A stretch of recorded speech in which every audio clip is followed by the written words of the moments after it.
I'm Fouchena Washington. I'm Brittany Roberts-Kent. I'm Dasha Jenkins. I'm Alex Moore. Okay. Intellectual disability. The definition is a disability that affects the acquisition of knowledge and skills, in particular, any various neurodevelopmental condition affecting intellectual process, educational attainment, and the acquisition of skills needed for independent living and social functioning. The characteristic of the population. There are different classification of intellectual disability, which is commonly called ID, mild to moderate, severe, profile intellectual disability. Males are more likely to be diagnosed with intellectual disability. 0.78% were boys and 0.63% were girls from 1997 to 2008. Black non-Hispanic children were 2 times more likely to be diagnosed with intellectual disability. Hispanic children were 1.5 times more likely to be diagnosed with it compared to white non-Hispanic children. Poverty plays a major role in children being diagnosed with intellectual disability. Mild to moderate symptoms is majority of people are classified as having ID. They are considered slower in conceptual development and social and daily living. Severe symptoms have major delays in development and speech. They have limited communication skills. Profound intellectual disability have congenital syndrome. They need supervision and help with self-care activities. Mild is 85%, moderate is 10%, severe is 3.5%, profound is 1.5%. The IQ test is given by a school psychologist or other professional. The test scores the student's problem-solving ability, memory, and other items according to the Howard book. More than 350 risk factors. 35% are cases of genetic cause. Another third is external trauma or toxin, and the other third is etiology remains an unknown cause. Etiology remains are characterized as prenatal, perinatal, and postnatal. Next. Okay. Adaptive behavior. Conceptual skills, social skills, and practical skills. These skills are used in everyday life in order to function properly. Students are tested on how well they have these skills and used through assessments. The different types of assessments are the Venn adaptive behavior skills, adaptive behavior diagnostic scale, and A diagnostic behavior scales. Next. Summary of the selected resource. We got the information from the National Library of Medicine, NLH, National Center for Biotechnology Information. The individuals who provide the information in this article are individuals who study disabilities, mental disorders, the health of select populations, and behavioral and social sciences.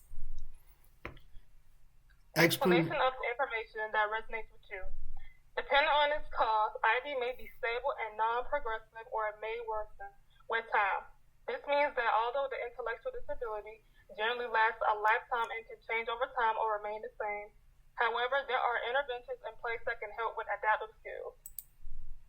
Next.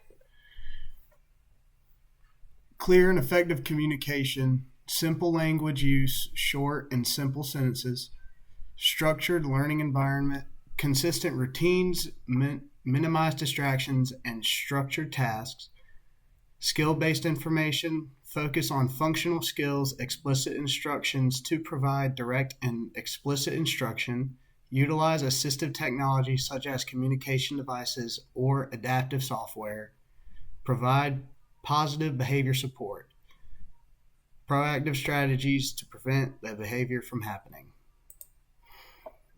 So one of the questions, the question was, how could we use these educational strategies in the classroom? And I had said, for the students with intellectual disabilities, you just want to make sure that you keep them in mind even when you just create the classroom environment. Like if you have a student in a wheelchair, make sure you have enough space in your classroom where the student can get around. If you have a student with visual impairment, make sure they have all the necessary reading glasses or contacts or whatever the case may be. If you have a student who's hearing impaired, make sure they would have a hearing aid, or you could have a student who's nonverbal. They'll have their device where they can point to whatever on the iPad or laptop, tell you what they're trying to say, or to point out whatever the answer is to the question that you're asking, stuff like that. Even if you have to do assessments by checklist, or like we just did the assignment when they was talking about doing the getting behaviors in line, having making charts so that the kids can self-monitor their own behavior. The little boy, he had to circle whether he was circle a smiley face every time he raised his hand, and then circle a frowning face every time he blurted out. All those educational strategies I feel like would be good to use in my future classroom. I feel the exact same way. I'll use devices for the ones who are not verbal. They can choose the answer on the devices, or you can have a sheet where they can choose their answers, and you can record all these data down. And like the little beanbag chairs, I have different seating area, like you said, to light in and everything in the class. Yes. And go ahead. Am I on? Uh-huh. You're on. Yes. So I will, for my classroom, for nonverbal students, I would like to, like you said, use devices to help them to understand what they're doing. And then I will also talk to them to make sure they understand what I'm saying in a more clear and effective communication for them to fully understand it. And just to make sure to just accommodate with everyone, accommodate with all the ones that can't catch on that good, and making sure they understand what they really need to understand. I would use it in my classroom just in the same way as all of my project partners have said, just making sure the students have what they need, and just making sure all those accommodations are set in place before the class day starts. All right. Well, I think that concludes our presentation on intellectual disabilities. Thanks.